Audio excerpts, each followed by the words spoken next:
آج ہم پڑھیں گے اقتدار کی مجبوریاں، written by Javed Chaudhry.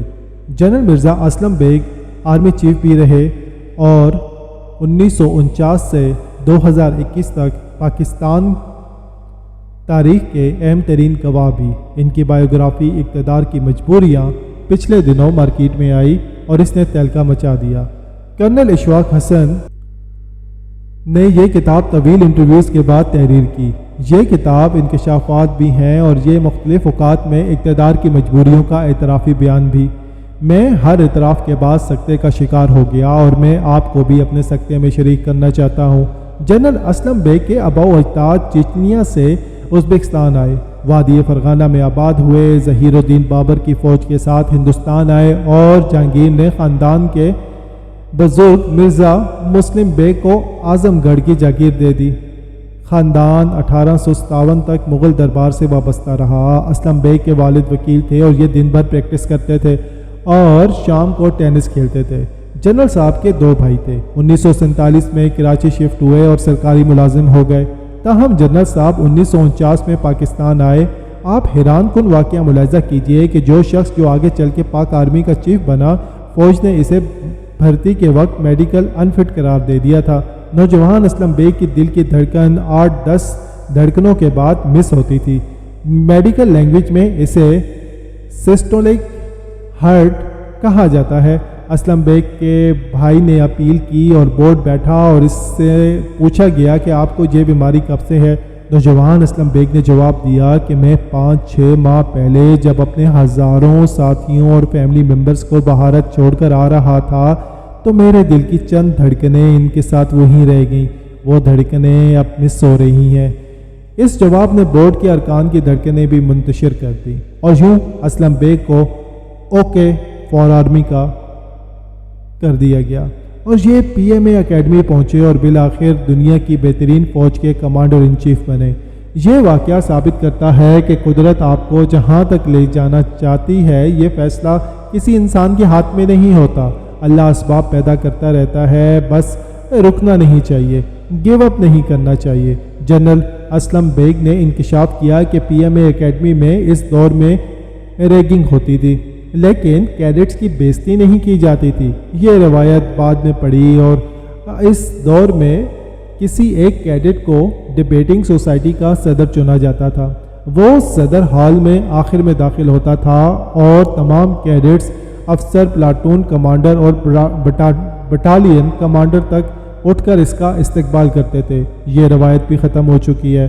Aslam bag جب SSG میں آئے تو کرنل مٹھا نے ان کا انٹرویو لیا اور ان سے پہلا سوال یہ کیا کہ آپ نے پچھلے 6 ماہ میں کون کون سی کتابیں پڑھی ہیں؟ آپ آج سے 70 سال پہلے ملک کا انٹلیکچوئل لیول دیکھیں۔ SSG کے انٹرویوز میں بھی کتابوں کے بارے میں پوچھا جاتا تھا، جبکہ آج پروفیسروں سے بھی یہ سوال نہیں کیا جاتا۔ جنرل اسلم بیگ نے انکشاف کیا کہ SSG اسپیشل سروسز گروپ امریکہ نے سوویت یونین کی وجہ سے بنایا تھا۔ امریکی کرنل ڈان نپٹے آیا، پورے پاکستان کا دورہ کیا اور افغانستان کے نزدیک چراٹ اور اٹک قلعہ کا انتخاب کیا۔ ایوب خان کے دور میں انٹیلیجنس کی رپورٹ آئی، نواب آف دیر نے افغانستان کے ساتھ مل کر 25,000 جوانوں کا لیکچر تیار کیا ہے۔ ہمیں ریاست دیر پر آپریشن کا حکم ہوا، فوج گئی تو پتہ چلا تمام اطلاعات غلط تھی۔ نواب آف دیر اپنی فیملی کے ساتھ اکیلا تھا، اس نے مزاحمت کے بغیر گرفتاری دے دی۔ جنرل صاحب نے انکشاف کیا کہ پشتون روایت میں یہ لوگ جب ناراض ہوتے ہیں تو یہ رائفل لے کر پہاڑوں پر چلے جاتے ہیں۔ ہم اسے بغاوت سمجھتے ہیں اور ان کے خلاف فوجی آپریشن شروع کر دیتے ہیں۔ ہم نے یہ غلطی قبائلی علاقوں میں بھی کی اور بلوچستان میں بھی۔ امریکیوں نے 2005 میں جنرل پرویز مشرف کو بتایا تھا کہ تم پر حملہ بیت اللہ مسعود نے کیا اور وہ وزیرستان میں ہے۔ یہ انفارمیشن دھوکہ تھی۔ جنرل مشرف نے قبائلی علاقوں پر آپریشن شروع کر دیا، آخر میں جامعہ حفصہ کی بچیوں کو بھی شہید کر دیا اور یوں پورے ملک میں دہشت گردی شروع ہو گئی۔ جنرل اسلم بیگ نے لکھا کہ پاکستان کی کل آبادی کا 53% مشرقی پاکستان میں تھا۔ 1970 کے الیکشنز کے بعد حکومت شیخ مجیب الرحمان کا حق تھا، لیکن ہم نے یہ حق نہ دے کر ملک کو توڑ دیا۔ ہم نے مشرقی پاکستان میں شروع سے نفرت کے جذبات پیدا کر دیے تھے۔ وہ 3 اطراف سے بھارت میں گھرا ہوا تھا۔ 4,500 کلومیٹر سرحد تھی، لیکن پورے مشرقی پاکستان کی حفاظت کے لیے صرف ایک ڈویژن فوج تھی۔ 1964 کے الیکشنز میں بنگالیوں نے محترمہ فاطمہ جناح کا ساتھ دیا اور مشرقی پاکستان میں بہت مقبول تھی۔ انہیں دھاندلی کے ذریعے ہرایا گیا، جس سے مشرقی پاکستان میں بددلی پھیل گئی۔ جنرل اسلم بیگ نے مشرقی پاکستان کے آپریشن کے بارے میں بڑی تفصیل سے لکھا۔ ان کا کہنا تھا کہ میں کومیلا میں گیا۔ مجھے پتا چلا وہاں کالج کی بلڈنگ میں 27 بنگالی افسر قید ہیں۔ میں نے دیکھا کہ کرنل حسین بھی ان میں شامل ہیں۔ یہ چراٹ میں ہمارے ساتھ RMO تھے۔ یہ مجھ سے مل کر رو پڑے۔ میں بھی رو پڑا۔ میں نے ان افسران کو اگلے دن رہا کرایا اور کرنل ظہیر عالم خان شیخ مجیب الرحمان کو ان کے گھر سے گرفتار کرنے گئے۔ کسی نے فوج کے راستے میں رکاوٹ کھڑی نہیں کی۔ شیخ مجیب الرحمان باہر آئے، اطمینان سے کہا، کیا میں اپنی فیملی کو خداحافظ کہہ سکتا ہوں؟ کرنل ظہیر عالم نے انہیں اجازت دے دی۔ فوج انہیں لے کر نکلی تو انہوں نے کہا، میرا سگار پائپ گھر پر رہ گیا ہے، آپ اگر اجازت دیں تو میں یہ بھی لے لوں۔ فوج انہیں واپس لے کر گئی اور انہوں نے اپنا پائپ بھی لے لیا۔ الیکشنز میں مشرقی پاکستان سے عوامی لیگ نے 153 نشستوں میں سے 151 سیٹیں حاصل کیں۔ ایک سیٹ مسلم لیگ کے نور الامین اور دوسری چکمہ قبیلے کے راجہ تیری دیوار نے لی۔ باقی سب عوامی لیگ کے پاس تھی، جبکہ ذوالفقار علی بھٹو نے صرف 88 سیٹیں لی تھیں۔ یہ قومی اسمبلی کا 28% بنتا تھا۔ چنانچہ حکومت عوامی لیگ کا حق تھا۔ جنرل اسلم بیگ نے انکشاف کیا کہ فوج نے اپریل مئی 1971 میں پورے مشرقی پاکستان کا کنٹرول حاصل کر لیا تھا۔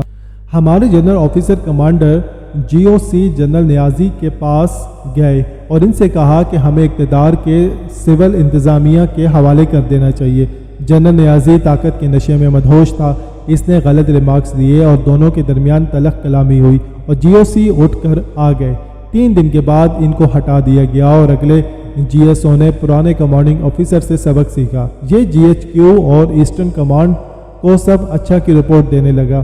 رپورٹ میں تیار کرتا تھا، لیکن میری رپورٹ کو تبدیل کر کے آگے بھجوا دیا جاتا تھا۔ میں نے ایک دن رپورٹس میں رد و بدل پر اعتراض کیا تو GOC نے مجھے گیٹ آؤٹ کہہ کر باہر نکال دیا اور پھر میرا تبادلہ ٹرانزٹ کیمپ راولپنڈی میں کر دیا۔ یہ کھڈے لائن پوسٹنگ تھی۔ 1971 کی جنگ شروع ہوئی تو مجھے بدوملی بھجوایا گیا۔ میں وہاں پہنچا تو سرحد کے قریب ریسٹ ہاؤس میں کھاد کی بوریاں اور کھیتی باڑی کا سامان پڑا تھا۔ باہر درجن بھر ٹریکٹر اور بلڈوزر بھی کھڑے تھے۔ پتہ چلا کہ فوجی جنرلوں نے 20 مربع زمین پر گندم بوئی ہوئی ہے اور ایک آنڑی کیپٹن اس کا انچارج ہے۔ میں نے اسے ریسٹ ہاؤس خالی کرنے کا حکم دے دیا۔ مجھے 2 گھنٹے میں GOC کا فون آ گیا اور اس نے کہا، بیگ انہیں کیوں تنگ کر رہے ہو، رہنے دو۔ میں نے جواب دیا، سر یہ سرحدی علاقہ ہے، ہم نے یہاں دفاعی اقدامات کرنے ہیں۔ وہ خاموش ہو گیا۔ جنرل اسلم بیگ نے دعویٰ کیا کہ ہم 1965 کی جنگ جیت سکتے تھے لیکن ناکام رہے، جبکہ 1971 کی جنگ عسکری منصوبہ بندی کی بدترین مثال تھی۔ ہم نے اس میں آدھا ملک گنوا دیا۔ جنگ کی تیاریاں عبرتناک حد تک ناقص تھی۔ جنرل اسلم بیگ نے دعویٰ کیا کہ 1975 میں جنرل ضیاء الحق کور کمانڈر ملتان تھے۔ ذوالفقار علی بھٹو نواب صادق حسین قریشی کے گھر ٹھہرے ہوئے تھے۔ سٹاف نے بتایا کہ جنرل ضیاء الحق ملنا چاہتے ہیں۔ بھٹو صاحب نے جواب دیا، وہ ابھی تو ملے ہیں، یہ دوبارہ کیوں ملنا چاہتے ہیں؟ بہرحال جنرل ضیاء الحق دوبارہ آئے اور وزیر اعظم کے سامنے کھڑے ہو کر کہا، سر میں وعدہ کرتا ہوں کہ میں ہر قسم کے حالات میں آپ کا وفادار رہوں گا اور آپ جو ذمہ داری بھی مجھے دیں گے اس پر میں عمل کروں گا۔